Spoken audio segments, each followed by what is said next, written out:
On this Christmas Eve edition, we're delving into the tale that took place in the blossoming days of May, a story that transcends seasons and resonates the spirit of goodwill. As the world is wrapped in the warmth of holiday cheer, we turn our attention to a different time, a different place. Imagine a May evening, the air filled with promise of summer. High above, real-life drama is unfolding, a story that will leave you in awe in the strength of human spirit. So whether you're cozied up with a cup of cocoa or enjoying the spring breeze, join us as we unwrap the layers of this incredible tale, as we share the flight of resilience and hope. Let the magic of storytelling transport you to that moment that defies the ordinary. This is Destination-Aviation.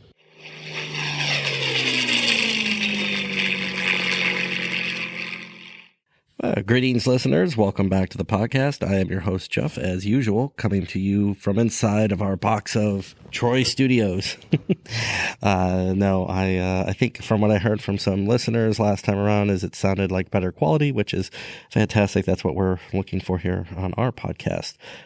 Getting new tools and getting them set up so people have the best listening experience possible on Destination-Aviation. So it's currently Christmas Eve here at my place, looking at all the presents that are wrapped under the tree. We actually went with a live tree this year. I started a tradition of trying to plant trees around the property so you kind of look back and say, oh, yeah, that was Christmas of whatever, 2021. One of them has lived, the other two have died. So those two Christmas spirits are... They're not gonna, there will be no memories coming from those two Christmases past. It's been unseasonably warm here. Does not feel like Christmas. I actually had a fire last night. One of the things I picked up for myself for Christmas is a wood splitter. So we have some pretty decent wood here. We actually purchase it to have bonfires in the backyard. However, I've always kind of in that spot of the little kindling. So went online and got myself one of those. So Merry Christmas to me. It's the only thing coming late. I got all my Christmas shopping done early. Some people I know are still out rushing around. I hope that their days are filled with joy and it's not too much of a mad dash to get the final gifts prepared. Our friends in Washington have also gone home for the holiday break. Whatever they celebrate, they've put a recess in for Congress. They did give us a little gift, and they passed an extension, kicked that can all the way to March. But with that kick, that means our friends at the FAA will continue to get paid through the holiday season, which is good. None of us want a cranky air traffic controller. My brother's already cranky enough as it is. We're older now. We still do play some video games together. That being Grand Theft Auto, and I'm pretty sure I play with probably online, and they're mostly probably 15 or 16-year-old kids because they whip my butt every time I'm on there. I just get shot, and I can't seem. I think my dexterity in my old age is gone. I should stick to flying planes and not playing games, but I'm just glad my brother's getting paid because he's always kind of a pain in the ass, even when it comes to the holiday season. And he's in the mode of going to sleep now at 6 p.m. And, for me, not that I usually go to sleep at a respectable hour, but 6 p.m. seems seems a bit much. But I will go for the sweater and the Werther's Originals I've bought him for the holiday season.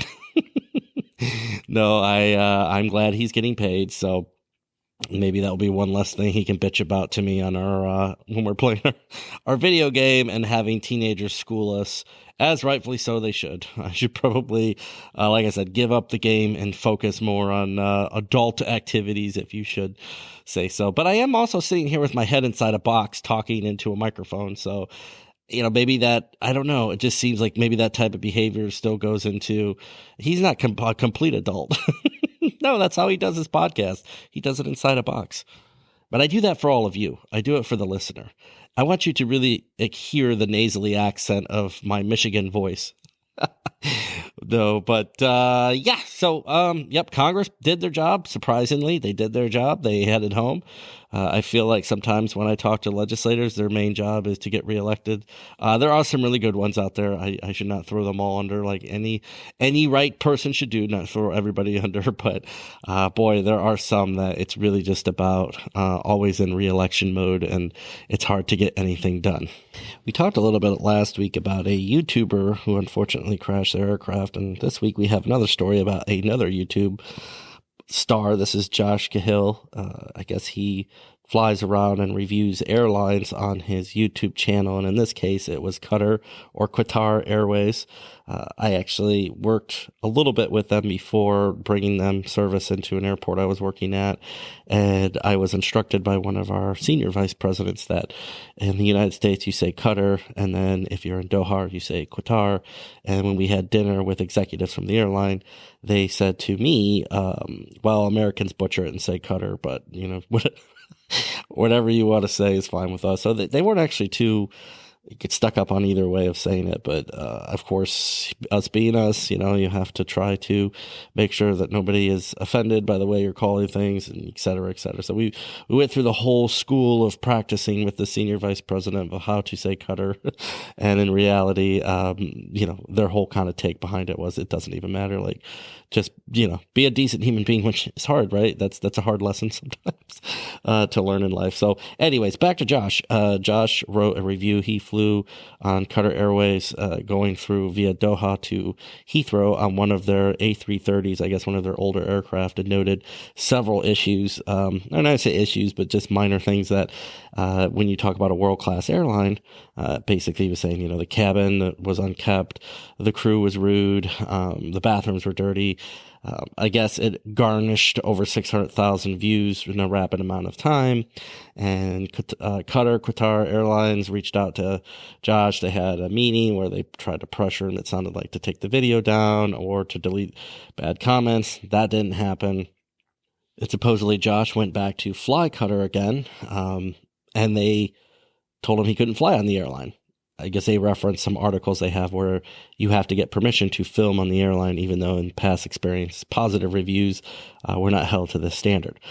There's also been rumored reports that some of the staff members that he videotaped in his YouTube post have been fired. That's unconfirmed. Now he's started a campaign, and that's garnished 400,000 views within 4 days to unblock him from the airline. I don't know. It's interesting. I worked with Qatar.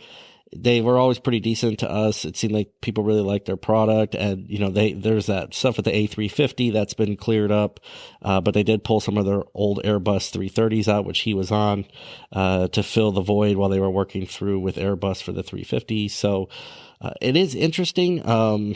I don't know. If anybody has opinion, you can feel free to drop me a line at dapodcast85@gmail.com. Be happy to maybe throw some of those comments out here on some podcast coming down the road.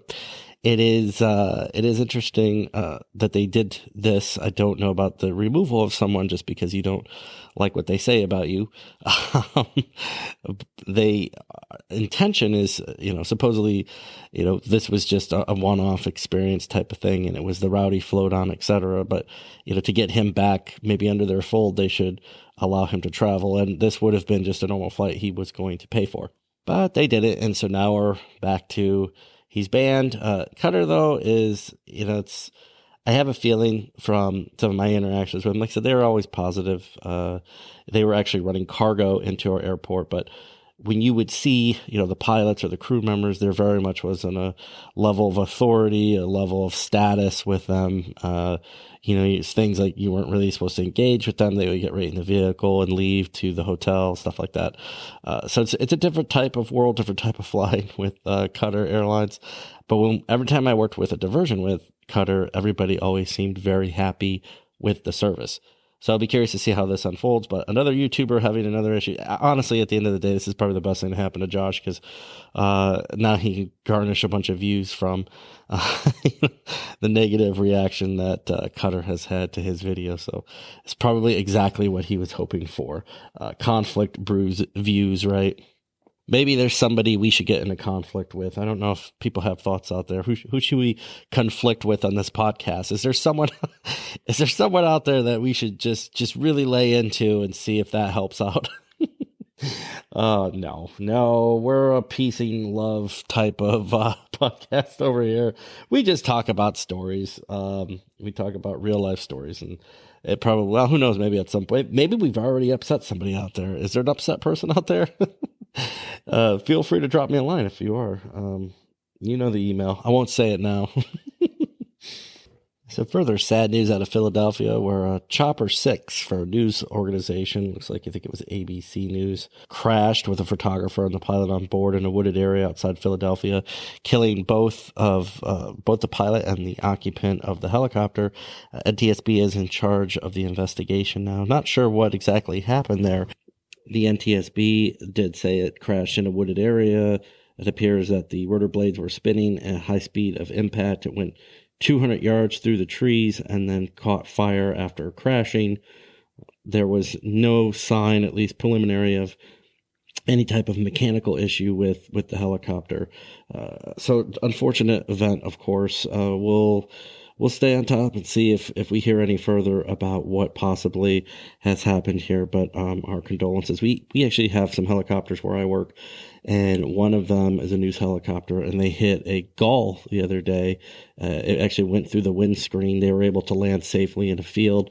Nobody was hurt, which is great news. It actually made the news, of course, because they're covering it. But fortunately, nobody was hurt in that incident. I was actually just at a dinner in downtown Chicago, and we were discussing as a group, and most of them said, I would never get in a helicopter. I mean, I've been in helicopters. I wouldn't say that. But they're definitely their own type of flying, that's for sure. I did talk to some folks, actually, that do other podcasts. They were stating that they think that accident we talked about with the Cirrus SR-22 out of Indianapolis, the person that I knew that unfortunately they crashed, is some of the eyewitness reports. I guess there was an airworthy directive that had come out that Cirrus is working on those style of aircraft they're to be updating. I don't know exactly what the component was, but it sounded like there was a possibility that the aircraft could stall.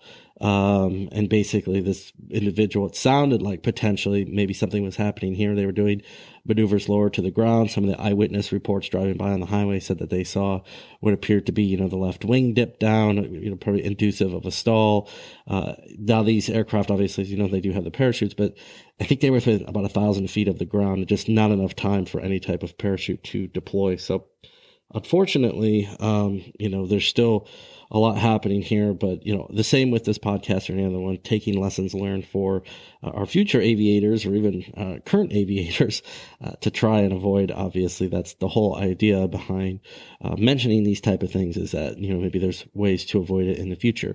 In this case, I don't know. I will be curious between the airworthiness directive coming out, the flying, and whether they were aware or unaware type of thing, and if there is any truth behind that part of the story. Like I said, at this point, that's just speculation. I haven't been able to confirm any of that. Here's some interesting news out of the Department of Transportation. As we all remember, the holiday meltdown with Southwest Airlines, I think pretty much about a year ago, leaving millions of people stranded. Basically, the federal government has fined them roughly around $140 million. This is 30 times larger than any other previous fine levied against an airline. As we talked about earlier, millions were left stranded by Southwest. They canceled more than 16,900 flights. U.S. officials are saying that this sets a new precedent and sends a clear message.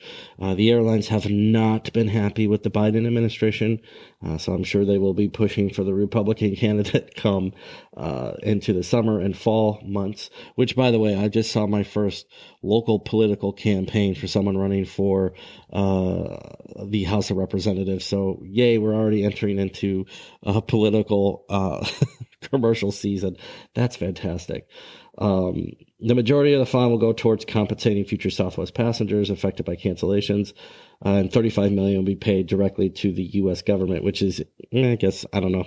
People can tell me their thoughts on that. It's interesting. I guess I don't know. Whatever that $35 million is going to be used for, hopefully something good. But there's a $75 flight credit voucher going for anybody that's arrival or departure was delayed more than 3 hours for reasons within Southwest's control. So, interesting, in this industry, holding people accountable. So this looks like it's coming to an end or close of this investigation into Southwest Airlines. CEO Bob Jordan, who I actually know, he had said, I can't say enough, we've messed up. He said this on CNBC. I'll say Southwest. There seems to be some really good people over there. Seems like they're trying to make right by what happened. And then, there was a lot of conversation whether they had an unrealistic flight schedule, et cetera. But, it seems like they did take responsibility in what happened. So moving on and outward. And, at the end of the day, I have flown Southwest. Sometimes it gets hard for me to use the ABC way of flying, but C to me always means center. You're going to be in the center seat. I actually don't fly Southwest a lot. They do have some flights out of O'Hare. It's more of a limited schedule, obviously, from what they have at Midway. When I fly, usually I'm going on United or American, just because O'Hare is more convenient for me than going to Midway. But nothing, personally against Southwest Airlines. I actually enjoy flying them. They're a good airline, and bags fly for free, so that's always a good thing. So glad to see that that's been cleared up and we're moving on in the right direction. And that wraps up, I think, our news hour for this episode as we get into the holiday spirit. Like I said, this podcast is coming on Christmas Eve here. No snow, 50-some degrees. Feels nice for me. I'll take the rain. It rained over the last couple of days. Been dry today.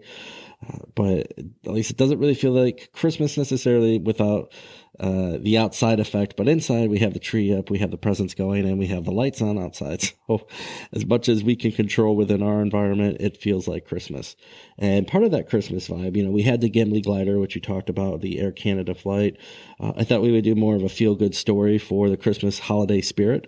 So we talked a little bit up front about TACA International Airlines.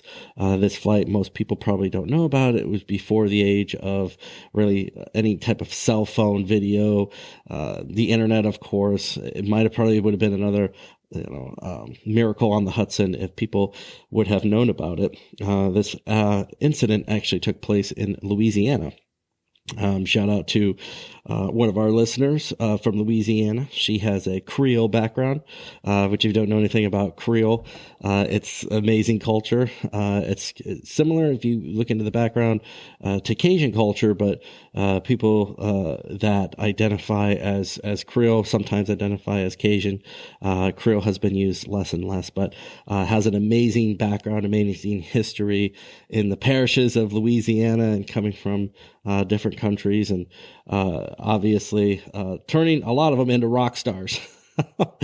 I know in this case, she's out there kicking butt. And, like I said, I had to go back and look some of the history myself. I have heard the term Creole, but I'll be the first to admit I didn't know exactly what it meant. So if you're interested in Louisiana history, Louisiana background, I highly recommend going and taking a look at the Creole culture and how their contributions to American society have been immense. So shout out there to our friends in or out of Louisiana now. I've spent some time in Louisiana, been in New Orleans. A bit, I went to New Orleans way after Katrina. I've heard some of my friends that have lived in New Orleans beforehand how much different it is. I don't know. I really liked it. I'm not a big fan of the crowds necessarily. So the high amount of activity that's happening at the bar scenes there over on Bourbon Street, if you will. I actually was in a parade in New Orleans. We were at a conference and we went out and they're like, we're going to have a parade. And it was a bunch of aviation folks walking. We didn't have any. We were literally at a conference. I figured people, everybody seemed jazzed up, but I could just imagine kids and stuff going to the parade and seeing us in it. It probably was like, what the heck are these fools doing? I've actually been in a lot of parades in my life, a lot of different airport parades, aviation parades. And most of the time we have, like over the summer, we do our 4th of July parade and, we're playing music from the aviation industry, obviously like Danger Zone, and we're throwing candy to kids and stuff, dog biscuits to dogs. That's a much better feel. In this case, we were just literally walking down the road in, ties and jackets and, oh, hi, everybody. Well, we're going on a parade, don't you know? I guess I don't know why I turned Minnesota there, but I've been watching Fargo. Maybe that's where that popped in. But anyway, so, we walked along, and then I did the history tour. It was actually like a haunted history tour at night through New Orleans, and that was really cool. I'd highly recommend that. There's just a ton of history. They go into a lot of these things about, yellow fever, and that there was this doctor, and he was, basically like, oh, this person's going to die, and he would take him and do medical experiments on them. Horrific stuff. I guess he actually had some breakthroughs, which is... it's difficult, obviously, what he was doing, and, after the fact and all the history that came out, that he actually was, these people that had yellow fever, he was doing experiments on to try to come up with new medical procedures, etc. But just, the architectural tour, the haunted mystery tours, all that stuff was really cool. Like I said, and I did go through Bourbon Street. I stopped at a few bars, but it's, not as much my scene as maybe others. But I enjoyed New Orleans. I don't know if I'd ever want to live in New Orleans, but it was, a place to visit. I would put it on the list for sure. And, New Orleans and Louisiana, it is a cool state to kind of hang out in, spend some time in, vacation through. Definitely has a good feel to it. Get some Cajun cooking, Creole cooking. Not a bad thing at all. But this accident, why I went into a huge tirade there and talked about New Orleans. Tirade, maybe that's not the right word, because I was saying really good things. I don't know, tirade sounds bad. Why I went into a huge discussion about New Orleans is this is actually where our incident took place. It was this TACA airline where the incident took a part in the New Orleans area. And so let's get a little bit into what this incident is. So let's just touch briefly on what TACA Airlines is. And this is where Jeff's going to butcher another Spanish name, even though I spent a lot of time on the border. Transportes Aéreos del Continente Americano, which is Spanish for Air Transports of America Continent, known as TACA International Airlines. Something I didn't know while I was doing this, some of the other stuff I've been investigating as we talk about future episodes.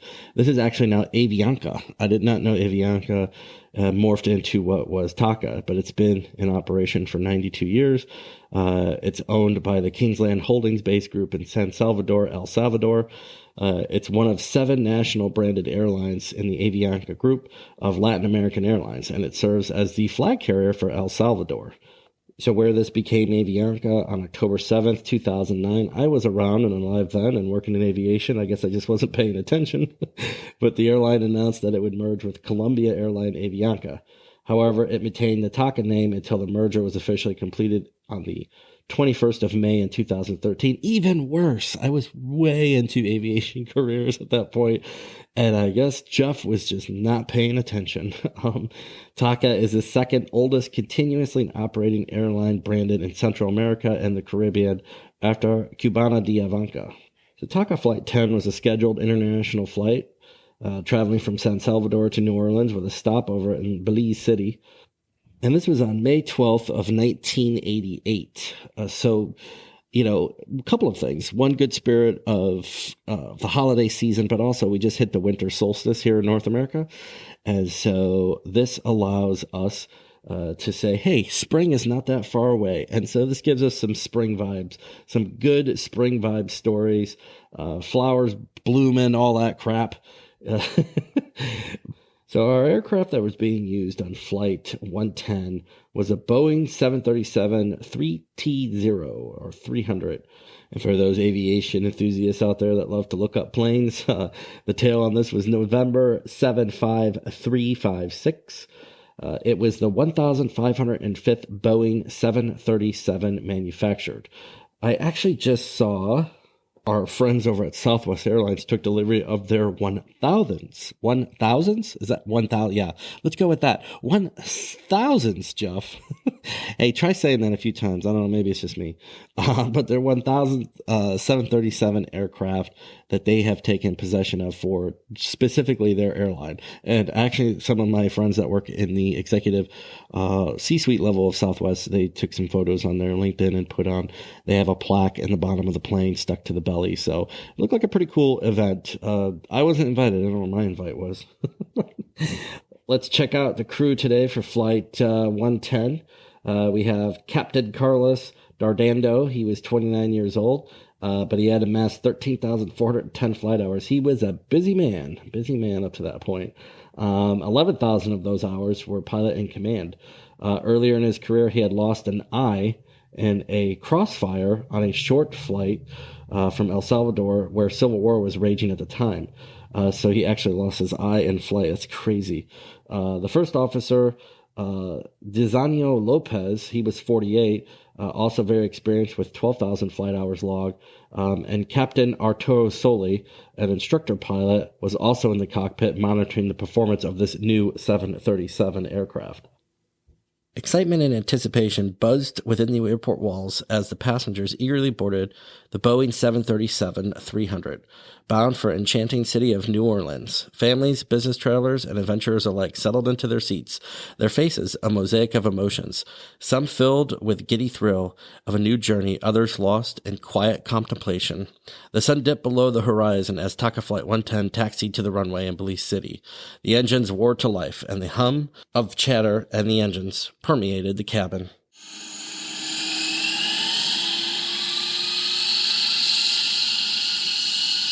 Window shades were drawn up, revealing the vibrant hues of the Caribbean sky. Flight attendants moved gracefully through the aisles, their practiced smiles offering a reassuring warmth. The promise of adventure hung in the air, and the passengers, connected by the shared destination, embarked on a collective journey. Little did they know their voyage would soon transform into a tale of resilience and survival. With each passing mile over the Gulf of Mexico, the rhythmic hum of the engines lulled passengers into a sense of security. The routine flight over the vast expanse of the ocean seemed like a prelude to a charms awaiting them in New Orleans. Flight attendants glided through the aisles serving beverages, and the passengers settled into the cadence of a typical flight. Yet, as the aircraft approached its final descent into New Orleans, an ominous revelation unfolded in the cockpit. The pilots, which are vigilant guardians of the skies, observed a tempest brewing on the horizon. Thunderstorm cells on ominous red, green, and yellow in the radar, a celestial canvas painted with impending danger.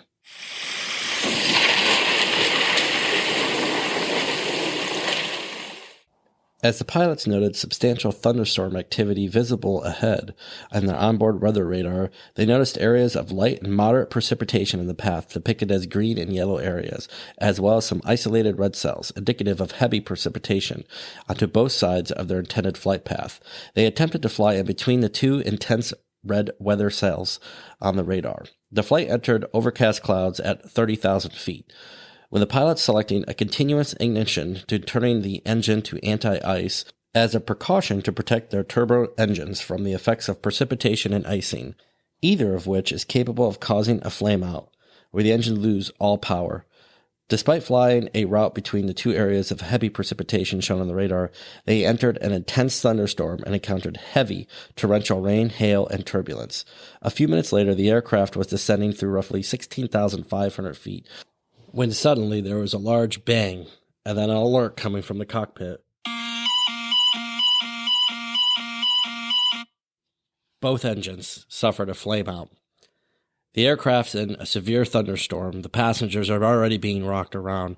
Now they're met with the silence of the engines after the explosion. We've seen some of the videos of these flameouts online where you see fire coming in and out of the engine, both in the front and the back. It's basically, at its core, an imbalance of air through a jet engine. It causes the rough vibration of the engine and eventually the stalling of the engine of the aircraft.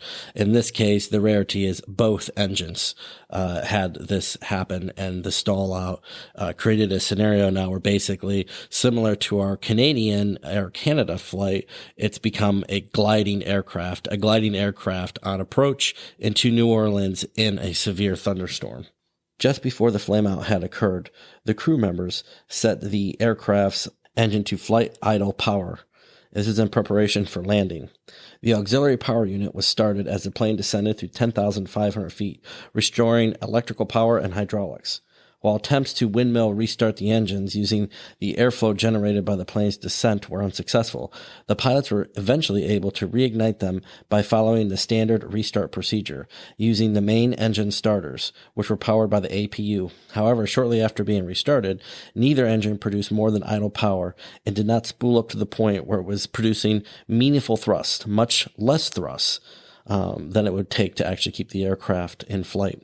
Attempts to advance the throttles only resulted in overheating of the engines, so the pilots shut down both engines to avoid a catastrophic engine failure.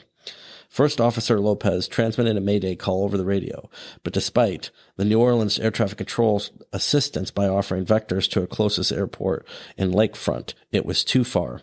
At this point, realizing that reigniting both damaged, malfunctioned engines was futile, the pilots scouted an area and contemplated their options for a crash landing on a swampy wetland. As no runway was reachable and the remaining altitude and airspeed would not result in a successful landing at any of the nearby airports. As the aircraft descended through the low layer of storm clouds, the pilots initially decided to ditch in the Gulf of the Intercoastal Waterway, with the flaps and gear retracted.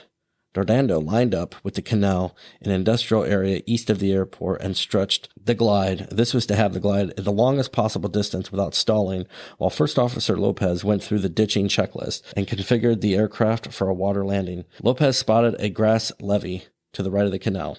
So this would be one of those levees that we heard so much about in Hurricane Katrina. Yes, I had to say that very slowly because for some reason, and you don't get to hear it, I still am doing some editing with the podcast, not as much as before. I'm letting it more flow naturally, but I kept saying Katrina, and I'm trying to make this without as many swear words as possible. So you just missed 20 Katrinas and Jeff swearing at himself to say it correct. Hurricane Katrina. But we heard so much about how the levees had failed during that storm. And in this case, this was a lifesaver for this aircraft. The captain agreed with the first officer about landing on the levee. The captain employed what would be a side slip to reduce speed while dropping the altitude necessary to reach the narrow grass levee. We've spoke about that procedure before. We used it, like we talked about here, at the Lake in the Hills Airport out in Illinois recently. As the procedure was carried out, the aircraft descended. Dardano and the first officer faced an unforgiving reality. They aimed narrowly at the grass levee, a makeshift runway in the midst of the chaos. The crew had radioed back to the flight attendants to prepare for a crash landing. They instructed the passengers on the airplane to assume crash positions and take off their shoes and any jewelry that they had on. Due to the altitude of the 737, the aircraft had lost contact with air traffic control tower at New Orleans International Airport. Air traffic controllers reported to nearby aircraft that they could tell them if they had seen anything with the crippled aircraft. Nothing was reported by any of the aircraft coming and going from New Orleans. Without engines, the aircraft flight operators have no thrust reversers to slow them down once they touch the levee. With the gear extended and the slide slip in place, they're only 700 feet from touching down on the levee. Another item that's coming into play on this approach, Captain Dardano, as we spoke about, he lost his eye in the Civil War, so with only one eye, he does not have depth perception. This is also hindering the landing onto the levee. With a concrete wall at the end of the levee and a high steep wall to the left, there may not be enough room for the 737 to land. The aircraft touched down on the grass-soaked levee. At this point, it was a rough landing. Passengers could feel it in the back saying that if they didn't have their seatbelts on, they would have flown right through the aircraft. It was skidding. It was wet. The pilots were trying to control the aircraft without applying the brakes by skidding off of the levee. The aircraft came to a complete stop, fully intact. Some of the flight attendants said it was the smoothest landing they had experienced. The crowd in the back of the plane erupted in cheers and clapping. The flight attendant opened the doors, not seeing any fire, and extended the emergency slide, and people started to depart down onto the levee. Air traffic controllers at the New Orleans Tower were still trying to figure out the fate of Flight 110. They radioed aircraft coming in. One pilot finally said, "I think I see them. They're down on the levee. They look like they're okay. The pilot did a good job." Air traffic controller turned around and told his colleagues, "They're on the ground and it looks like they're safe. You're not going to believe where they are." For the first time in history, a 737 has landed safely outside of an airport with no engines. NTSB investigators determined that the aircraft had inadvertently flown through a level 4 thunderstorm, and that water ingested had caused both engines to flame out during descent with lower engine RPM, despite the engines being certified to meeting FAA standards for water ingestion. The aircraft also suffered mild hail damage, and its right side number 2 engine was damaged from overheating. To avoid similar problems in the future, the engine manufacturer CFM International modified its CFM 56 engine by adding a sensor to force the combustor to cautiously ignite under heavy rain or hail conditions. Other modifications were made to the engine nose cone and the spacing of the fan blades to better deflect hail away from the engine core. Also, additional bleed doors were added to drain more water away from the engine. So it's interesting on this aircraft, if you look at any of the photos, and I'll put one of these on our Instagram, the nose cone of the aircraft is really damaged from the hail. You can really see the pounding that it took in this storm. The aircraft was returned to service. Initially, it was planned to remove the wings and transport the airplane to a repair facility by barge, but Boeing engineers and test pilots decided to perform an engine change on site. The aircraft was towed from the levee to the nearby NASA facility, which owned the levee. It was fueled to a minimum amount of fuel needed to depart from Saturn Boulevard. So a roadway. This is crazy, right? It's a roadway built atop the original World War II era runway. Following takeoff, the 737 flew to Mossant Field, where further maintenance work was performed. After its return to service, the plane was flown by TACA until March of 1989. At that point, it was acquired by TACA. The aircraft was then acquired by American West Airlines and flew under November 319 Alpha Whiskey. In April 1991, the aircraft later was acquired by Morris Air in January of 1993. The aircraft was eventually acquired by Southwest Airlines in January of 1995, first as November 64 Mike Alpha, then later on was registered with Southwest as November 697 Sierra Whiskey, and that was in March of 1985. It continued service with Southwest Airlines until December 2nd of 2016, when it was retired and placed in storage at Pinole Air Park. So just an overall good feel story for our Christmas episode here. I did want to talk a little bit about Captain Dardano's history with his one eye, because it's kind of interesting as I was looking into the history of this incident. So in 1985, during the Civil War in El Salvador, Captain Dardano's aviation career took a devastating hit. He was operating a DC-3 cargo plane, which you still see a lot of these operating in South America or Mexico regions. We had quite a few that actually would come into Laredo, Texas, and we even had one that was impounded that sat on the airfield forever. Somebody took it for cannibalizing of parts, and I think they were going to use some of the skeleton for a history piece somewhere. But anyways, the stray bullet hit the DC-3 as it was flying, and it pierced the cockpit, causing the pilot to lose his left eye. It's crazy to think, right, that a bullet could hit a DC-3 traveling like that. I mean, just the amazing coincidence of that happening. Dardano refused to give up. He secured approval from the FAA to obtain his license to operate a commercial aircraft, despite his disability, showcasing his unwavering support of his flight career and to safety.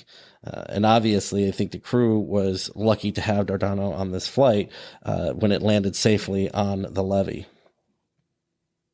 Captain Dardano had been flying a long time now. So after 35 years, so just this year, Captain Dardano announced his retirement from commercial aviation, marking the milestone in history of aeronautics, a testament to his tenacity and skill in the world of aviation.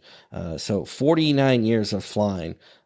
At El Salvador International Airport, Captain Dardano was greeted with applause from the aviation staff, firefighters, and his colleagues. As he descended from the Airbus A320neo, he uttered the words that will resonate in everyone's memory: "Mission accomplished." So that probably will conclude here today's events. The sun is going down. We're past the winter solstice. The days are getting longer, but they're still extremely short here in the Illinois region. But I hope that this feel-good story warms everyone's hearts during this holiday season. And when you are with your loved ones, if you're traveling, you're safe and sound, and you're where you want to be, listening to the Destination-Aviation podcast.